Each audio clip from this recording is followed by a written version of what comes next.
नमस्कार, मैं विकास सिंह और आप देख रहे हैं एक न्यूज 24। अगर आप लोग चाय पीने के दीवाने हैं तो सावधान, क्योंकि आप लोग चाय पीते हैं और किसी को इतना ज्यादा वायरल कर देते हैं कि वो किसी की जिंदगी बर्बाद कर देती है। जी हां, अब आप सोच रहे होंगे कि हम ऐसा क्यों बोल रहे हैं। तो पटना की एक लड़की कुछ दिनों तक सोशल मीडिया पर धमाल मचा रही थी, ग्रेजुएट चाय वाली प्रियंका कुमारी। जी हां, वही प्रियंका कुमारी जिसको चाय को पीने के लिए हजारों के तादाद में जो लोग थे उनके दुकानों के बाहर में खड़े रहते थे, लेकिन वो ग्रेजुएट चाय वाली प्रियंका कुमारी सातिर निकली और इतनी बड़ी सातिर कि किसी की पूरी जिंदगी बर्बाद कर दी। और इस वक्त वो व्यक्ति हमारे साथ बैठे हुए हैं, हम इनसे बात करेंगे और जानेंगे कि आखिरकार प्रियंका कुमारी किस तरीके से इनको चकमा देते हुए इनका सब कुछ बर्बाद कर दी है। स्वागत है आपका। धन्यवाद। प्रियंका कुमारी से सबसे पहले हम आपसे एक सवाल करते हैं, जान पहचान कैसे हुआ? जान पहचान हुआ कि वो इतना वायरल हो गई थी तो कुछ लोग थे जो उनसे कुछ उसके स्टॉल पे समोसा कुछ सामान देते थे, तो वो मेरे फ्रेंड थे और मैंने उसको इंस्टाग्राम पे मैसेज भी किया था। तो उन्हीं से नंबर मिला, फिर उनको कॉल किया तो बात हुआ। तभी वो अहमदाबाद में थे, तो फिर आने के बाद हमसे उनसे बात हुआ कि हम लोग ये करना चाहते हैं, ऐसा ऐसा है। तो एग्री हो गई इस बात पे। फिर हम लोग एक शॉप ढूंढे, बोरिंग रोड में ढूंढ ही रहे थे, तभी मिला। तो हम लोगों ने एडवांस वगैरह दिया, सब कुछ किया और पूरा उसका जो सिस्टम था, मैनेजमेंट था, वो मेरा ही था, क्योंकि ऑलरेडी मैं शेफ़ हूँ। गोवा में मैंने जॉब किया है 12 साल होटल इंडस्ट्री में, अभी भी होटल फ्रांस में कर रहा था। उसकी वजह से मेरा जॉब चला गया और उसी के बीच में मेरे साथ ऐसा एक घटना घटा जिसमें 3-4 महीना मैं वहाँ पे नहीं रहा। उसी के बीच में वो क्या कि ये सारे मौका का फ़ायदा उठा करके सारा सामान लेकर के और बेच के भाग गई। जबकि मैं आया और उससे सवाल किया तो बिल्कुल अलग तरीके से बातें करने लगी। मेरा भाई भी वहाँ पे गया था और बोला कि अगर भैया नहीं है तो कोई इशू नहीं है, हम हैं, हम भी शेफ़ ही हैं, इस होटल में जॉब कर रहे हैं, हम टेक केयर करेंगे, इसको कोई इशू नहीं होने देगा। बोली नहीं नहीं, मुझे कोई ज़रूरत नहीं है, मैं देख लूँगी। और उससे वो चला नहीं, क्योंकि वो सिर्फ चाय बनाना जानती थी ना, और बाकी का उसके किचन का एक्सपीरियंस कुछ था ही नहीं। जो स्नैक्स का आइटम होता था वो आप बनाते थे? हम बनाते थे और हम ही देख रहे थे उसका मैनेजमेंट की, कॉस्ट का भी हम ही देख रहे थे, उससे कॉस्ट नहीं निकल पाता था। उसी के बीच में ये सब क्या किया कि बेच करके भाग गई। और पर्सनल उसमें मेरा 35-40 हज़ार का सामान था, मिक्सर, चॉपिंग बोर्ड, नाइफ वगैरह, स्पेंसी जो था, जो मैं खुद से मुझे मिला था, किसी ने गिफ्ट भी किया था। मिक्सर मशीन था और मेरा गाड़ी का एक हेलमेट था। वो सारा सामान वो कहीं किसी को दे दी, बेच दी। जब मैंने ये सब सवाल किया तो उसने बोली कि सामान है आपका, मिल जाएगा। आज कल परसों 2 दिन 1 दिन करके मुझे टहलाने लगे। फिर मैंने एक दिन कॉल किया लास्ट कि मुझे अगर सामान आज दो या तो कल देना ही देना है, नहीं तो बताओ कि तुमने किया क्या। तब मुझे मार्केट वाले से पता चला कि बैजू जी यहाँ पे कुछ सामान नहीं है, वो सब बेच दी है, और हकीकत में वो सारा बेच दी थी। अच्छा, अब बैजू जी आपने कहा कि 3-4 महीने के लिए आप कहीं चले गए थे। 3-4 महीने के लिए आप कहाँ चले गए थे कि उसके बीच में ये सातिर दिमाग खेल गई आपके साथ और आपका सारा सामान बेच दी, दुकान बंद कर दी? 4 महीने के लिए इसी का साजिश रचा हुआ है। हर किसी का गांव मोहल्ले में दुश्मन होता है, तो मेरा भी एक है जिससे ज़मीनी विवाद चल रहा है। और उसमें एक लड़का लड़की लव करता है जो जहानाबाद कोचिंग में पढ़ते हैं और चली जाते हैं। उसको पुलिस जो है झूठा मुकदमा बनाती है कि किडनैपिंग हुआ है, जो कि मेरे पास प्रूफ है कि वो वीडियो देख करके आप ये बोल सकते हैं कि किडनैपिंग का मैटर नहीं है, तो लव मैरिज का मैटर है। पर पुलिस थाना नाम है उसका, थ को न को था कर सकता है। मेरे आंखों के सामने उसने लड़की को डरा धमका करके और एक हवाया है कि तुम ऐसा ऐसा बोलना, नहीं तो तुम्हें जेल जाना पड़ेगा और तुमको टॉर्चर करेंगे। तब लड़की ने उल्टा सीधा बात कर दिया। लेकिन जब मेरा उसका सारा फोटो वीडियो वगैरह आया, तब तक पुलिस ने क्या किया कि मुझे तो जेल भेज दिया जल्दी जल्दी कर करके, क्योंकि ऊपर से कुछ लोगों का पैरवी भी आने लगा मेरे लिए। और सबसे बड़ी गलती पुलिस ने की कि मुझे जब अरेस्ट किया गलत तरीके से, पटना से गलत तरीके से अरेस्ट किया, मुझे किसी भी फैमिली वालों को उसने इन्फॉर्म नहीं किया, किसी को नहीं। मेरे पास पैसा था, चैन था, वॉच था, ये सभी ले लिया, सिर्फ मोबाइल को FIR में वो दिखाया है। इसी के बीच में सारी साजिश रची है। जबकि अंदर से मैं भी उससे 2 बार बात 3 बार किया हूँ। वहाँ पे लैंडलाइन होता है बात करने के लिए, आपको हफ्ते में 2-3 बार मिलते हैं। जेलर साहब के ऑफिस में जो रहते हैं उनसे मैं 2-3 बार बात किया हूँ। पर उसके रवैया से मुझे लगा कि ये तो कुछ गलत चाल चल रही है। और इसका साजिश इतना बड़ा साजिश दिमाग है कि पुलिस बोलती है कि 4 तारीख को आप लड़की को किडनैप करने मसौड़ी आए हैं, 4 तारीख को मैं रेस्टोरेंट पे हूँ, 5 तारीख को मैं RK सिन्हा सर के यहाँ अबीर लगाने गया हूँ होली मिलन समारोह में।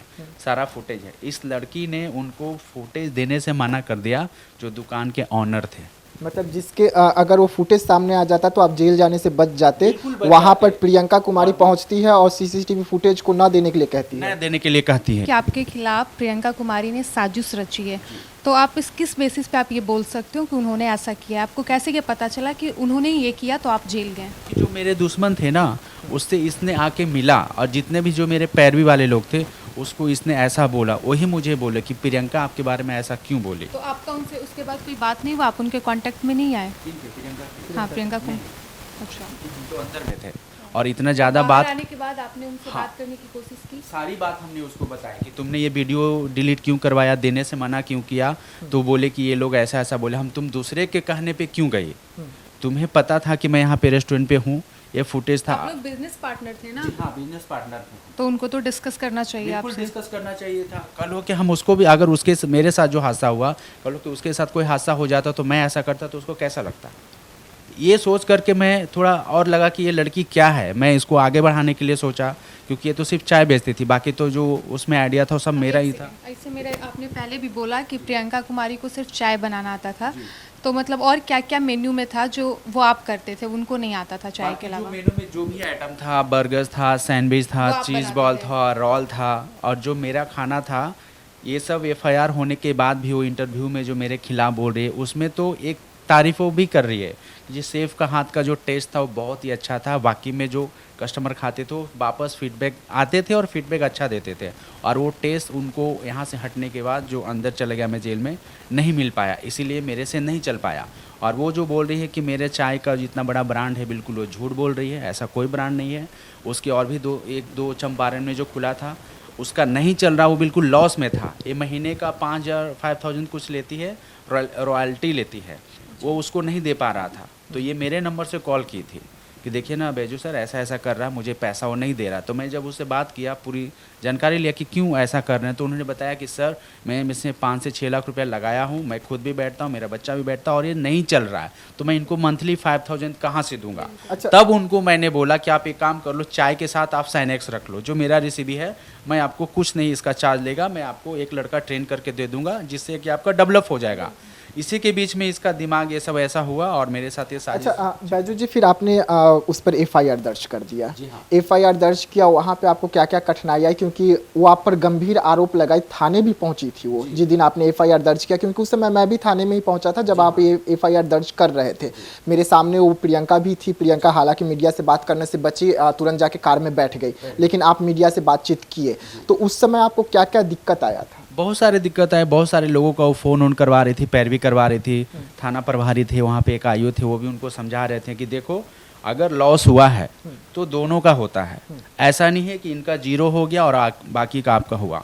हाँ, ऐसा हो सकता है कि आपका इनका 60 रहेगा, आपका 40 रहेगा, ये थोड़ा सह लेंगे, हम इनको बोल देते। आपने जैसे बोला आप लोग दोनों बिजनेस पार्टनर थे, है ना? तो आप लोग कितने प्रतिशत का हिस्सेदारी था आपका? उसमें मेरा 80% 70% था, उसका 70? 30% था जी, जिसका मेरे पास बिल भी है।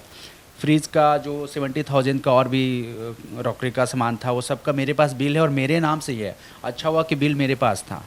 और दूसरी बात, जो एग्रीमेंट का पेपर था वहाँ काउंटर में था, और काउंटर में कैश भी था। वो हम डेली का स्टाफ का और जो रेंट था ना वो रखते थे, तो 10 से 12,000 रुपये उसमें कैश था, वो सब उसके पास है। और एग्रीमेंट पेपर भी ओरिजिनल, मुझे क्या पता क्यों मेरे साथ ऐसा करेगी, हम काउंटर में ही छोड़ दिए थे। वो तो एग्रीमेंट पेपर बाद में मुझे वहाँ जो ऑनर थे ऋषि भैया, उन्होंने मुझे दिया कि ये ले लीजिए, नहीं तो वो भी पेपर मेरे पास नहीं रहता। और ये झूठ बोल रही है मीडिया में कि हम इनको काम पे रखेंगे। मैं एक बात क्लियर बोल दूँ, मैं शेफ़ हूँ, CDP सीनियर हूँ। होटल लाइन के ही लोग समझें कि CDP सीनियर की पोस्ट क्या होती है, उसकी सैलरी क्या होती है, उसकी पावर क्या होती है। वो क्या समझेगी रोड पे चाय बेचने वाली लड़की। ये एफआईआर किया, इस पे कार्रवाई हो रही है? बिल्कुल, ये FIR तो वैसे 420 का था, लेकिन वहाँ के थाना प्रभारी ये जो आयु थे, अब उनसे क्या बात हुआ, क्या डील हुआ पता नहीं, उन्होंने 107 कर दिया है। फिर भी मैं उस पर खुश हूँ, लेकिन 107 वाले कोर्ट में भी ये नहीं आती है। मैं हर हेयरिंग पे जाता हूँ, अपना टाइम देता हूँ, नहीं आती है। अब आगे का प्रक्रिया उसका काफ़ी बढ़ गया है, गंभीर हो गया है। वहाँ से मैं ऊपर सेशर को अब सिविल कोर्ट में ट्रांसफ़र करके उस पर बड़ा केस करवा करके उसको अरेस्ट करवा के ही छोड़ूंगा, या तो मेरा पैसा है वो देगी, या तो अगर मैं गलत हूँ तो तुम मुझे गलत साबित करो या तो तुम सही हो तो तुम वो साबित आपसे कांटेक्ट करने की कोशिश नहीं कर रही नहीं हैं। कर रही है। और उसके बीच में मुझे 3-4 लड़के से जो नंबर मेंशन किया हूँ मैं, 1 हफ्ता तक मुझे धमकी दिलवाई है वो कि तुम पैसा भूल जाओ, इसका नाम मत लेना, मीडिया में मत जाना, नहीं तुम्हारे साथ मैं कुछ भी कर सकता हूँ, गाड़ी चढ़ा दूंगा, किसी से मतलब मरवा आपने दूंगा। उनका भी नाम थाने में दिया है जो लोग आपको बिल्कुल लगातार धमकी दे रहे जी, थे? नंबर मेंशन किया था क्योंकि नाम तो पता नहीं कौन बोल रहा है ना। नंबर मेंशन मैंने किया था। अच्छा, हाँ, तो उस पर भी कुछ एक्शन नहीं हुआ है। कुछ सवाल है आपका? नहीं तो आपने जैसे एफआईआर में आपने क्या क्या मेंशन किया उन पे? आपने तो जैसे बोला स्टॉल का, वो जब आप नहीं थे आपके गैर हाजिरी में उन्होंने जितना भी स्टॉल के जो भी सामान था, बेसिक थे वो उन्होंने बेच दिया है। ऑलरेडी सब बेच दिए। एक भी चीज़, मतलब आप ये मान लीजिए कि वहाँ से मुझे एक स्पून भी नहीं मिला। तो और कहीं जो आपने ये एफआईआर किया उनके अगेंस्ट, तो वो उसके बाद आपसे कांटेक्ट करने की कोशिश नहीं की? वो नहीं, जानना कभी नहीं चाहिए नहीं। कि आपने ऐसा क्यों किया? नहीं, कभी नहीं जानने की कोशिश की, कभी नहीं। तो कहीं ना कहीं अगर कुल मिलाकर इस केस को देखा जाए तो जो चाय वाली, ग्रेजुएट चाय वाली है प्रियंका, वो लोगों को धोखा दे रही है। बिल्कुल धोखा दे रही जो चाय पीने आते हैं उनके नाम पर एक ठगी कर रही ठगी है। कर रही है, वो ब्लैकमेल कर रही है। उसको पब्लिक ने प्यार लुटाया, उसको वायरल किया, तो उसका वो गलत उपयोग कर रही है, बिल्कुल गलत उपयोग कर रही है। और एक चीज़ है कि वो लड़की होने का काफ़ी ज़्यादा फ़ायदा उठा रही है। एक 2-3 न्यूज़ वाले जो हैं, लेडीज़ हैं, लड़की हैं, उनसे मैंने संपर्क किया तो वो न्यूज़ नहीं चला रहे हैं।